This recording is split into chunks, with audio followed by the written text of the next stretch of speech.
Fala pessoal, obrigado por tê-lo e tê-la aqui no canal Janelas da Alma. Gostaria de falar sobre alguns assuntos que talvez façam o mínimo de sentido em sua vida. E essa é a intenção.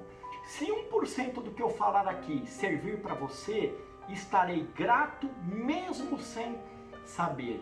Assuntos que tratam da vida, da morte, dos pensamentos e do sofrimento. Se temos um Deus que nos ama tanto, por que sofremos nesta vida? Nascemos e morremos uma única vez nesta vida. E a pergunta primordial é: como devemos vivê-la? Será que viver muito é algo em que devemos nos alegrar? Uma coisa é fato: é triste morrer depois de uma vida curta. Também é triste viver até os 90 anos se a pessoa teve Alzheimer ou ficou cega aos 70. Não devemos temer a morte porque ela é um fato. Até porque a morte é a libertação do espírito de volta para o seu lugar de origem. Agora, uma pergunta que já nos fizemos diversas vezes é a seguinte: se temos um Deus que nos ama tanto, por que é que sofremos nesta vida? Claro que algumas pessoas sofrem mais, outras pessoas sofrem menos. Em verdade, ninguém tem o destino do sofrimento. Fomos criados simples e ignorantes para que possamos evoluir conforme o nosso próprio esforço. A dificuldade é um reflexo de nossa conduta moral, do caráter e, sobretudo, de nossas ações praticadas em nossa existência. É a aplicação da lei de causa e efeito, ou seja, somos e sempre seremos herdeiros de nós mesmos. E como lidar com todo esse sofrimento? O primeiro passo para transformar o sofrimento é retornarmos para nosso lar interno e admitir que há sofrimento. Para a maioria de nós, há sempre um discurso mental acontecendo dia e noite em nossas cabeças, uma confusão de pensamentos. E por que isso? Porque vivemos o passado e nos preocupamos com o futuro. Esse é o problema. E com isso o sofrimento nos domina por diversos motivos: doença, perda inesperada, desemprego, falta de dinheiro, um amor que se foi, entre outras coisas.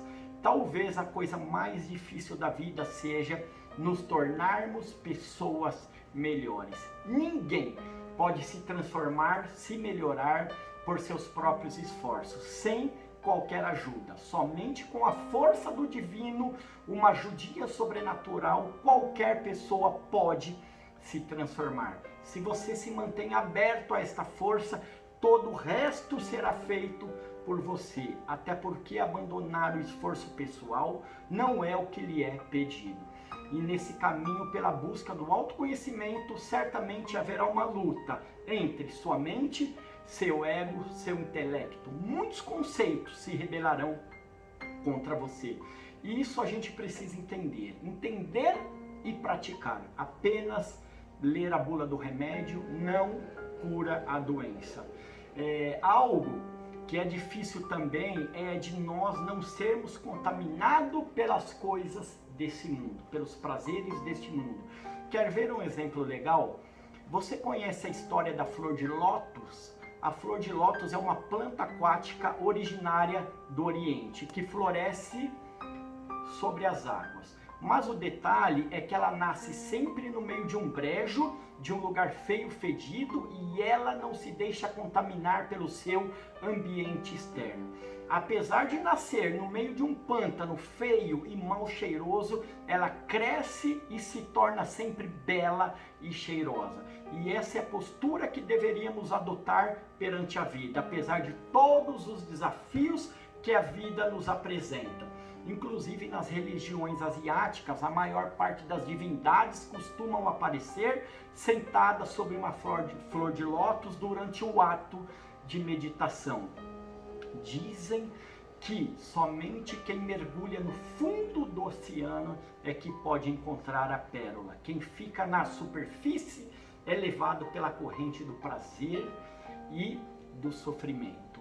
Isso significa levar a vida de qualquer jeito, mais ou menos. A Bíblia diz que Deus vomitará os mornos. Repare que não diz que vomitará os frios, mas os mornos, que não sabem o que querem. Interessante isso, né? Isso serve para mim também. Quantas vezes não temos projetos apenas no papel e não pomos em prática? Quantas vezes acordamos de manhã sem saber o que fazer e o dia inteiro passa e não produzimos nada? O dia de 24 horas é o mesmo para o homem mais rico do mundo como para nós. Para o cara que ganha milhões trabalhando em um dia e para gente que simplesmente deixa o dia passar. E tudo isso começa onde? Aqui, na mente. Pensar pode ser produtivo. Pensamentos bons, pensamentos ruins. Temos cerca de 50 mil pensamentos por dia, mas a verdade é que a maior parte dos nossos pensamentos são improdutivos. Com isso, note que se temos o inferno dentro de nós, também temos o paraíso, também temos pensamentos bons. Sabe aquela história do diabinho falando aqui em nosso ouvido e do outro lado o anjinho? Isso é completamente real e acontece o tempo todo. E qual desses dois ganha a batalha? Aquele que você mais alimentar, aquele que você der mais ouvido.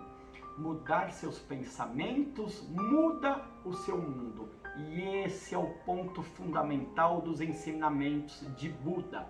E lembre-se sempre que Deus pode realizar milagres por meio de corações dispostos.